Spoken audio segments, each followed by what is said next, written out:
Hi అండి. ఇవాళ మా ఇంట్లో ఏసీ సర్వీస్ చేయించామండి. వాళ్ళు టెక్నీషియన్ వచ్చారు. అయితే ఏసీ పెట్టేది అది పోయిందంట. మొత్తం చూసారు. మేము ఇది లూజ్‌గా ఉందండి అని చెప్పేసి మళ్ళీ తీసి మళ్ళీ పెట్టారండి. ఏసీ సర్వీసింగ్ అయితే చాలా నీట్‌గా చేశారు. జనరల్ సర్వీస్ చేసినా చాలా నీట్‌గా చేశారు. అసలు ఏసీ ఎంత డస్ట్ పట్టేసిందో చూడండి. మొత్తం అంతా కూడా డస్ట్ పట్టేసింది. కానీ వాళ్ళు 950 ఛార్జ్ చేశారు. కానీ చాలా ఇండోర్, అవుట్‌డోర్ 2 చేశారండి. చాలా బాగా చేశారు. అంతా నీట్‌గా చేసుకొచ్చి అప్పుడు మళ్ళీ దాంట్లో మళ్ళీ అంతా ఏసీ అంతా బిగించారండి లూజ్‌గా ఉందని చెప్పేసి.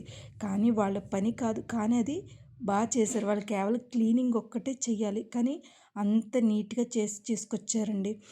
చాలా నీట్‌గా మొత్తం అంతా కూడా నీట్‌గా చేసి ఆ క్లీన్ అంతా చేశారు. బయటేమో అవి అన్నీ ప్యానెల్స్ అన్నీ కూడా నీట్‌గా కడిగారు. ఇక్కడేమో ఈ టెక్నీషియన్ అతను ఉన్నారు కదా! ఈయన బిగించి మళ్ళీ నీట్‌గా బిగించి ఒక కవర్ వాష్ చేశారండి. కవర్ లాంటిది వేసి ఒక బకెట్ పెట్టుకుని అందులో మోటార్ వేసుకుని వాటర్ పెట్టుకుని మొత్తం నీట్‌గా క్లీన్ చేశారండి. ఇదేమో బయట అవుట్‌డోర్ చేస్తున్నారన్నమాట పైన. తర్వాత ఇదిగోండి అతను ఎక్కి ఇలా అవుట్‌డోర్ మొత్తం అంతా చేస్తున్నారు. బయటేమో ఇలా మొత్తం అన్నీ పెట్టి చేస్తున్నారు. లోపల చూసారా అతను నీట్‌గా దులిపి మొత్తం కవర్ వేసి వాష్ చేశారండి. చాలా నీట్‌గా చేశారండి పని. అసలు ఎంత బాగా చేశారో. కూలింగ్ రావట్లేదని మేము జనరల్ సర్వీసింగ్ పెట్టామండి. కానీ మొత్తం కవర్ కింద వేసి చేశారండి.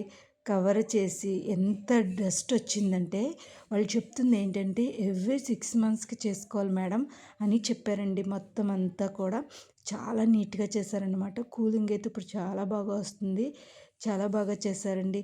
ఈ మొత్తం అంతా కంప్లీట్ వీడియో చూడండి. వీళ్ళ సర్వీసింగ్ మటుకి చాలా బాగుంది.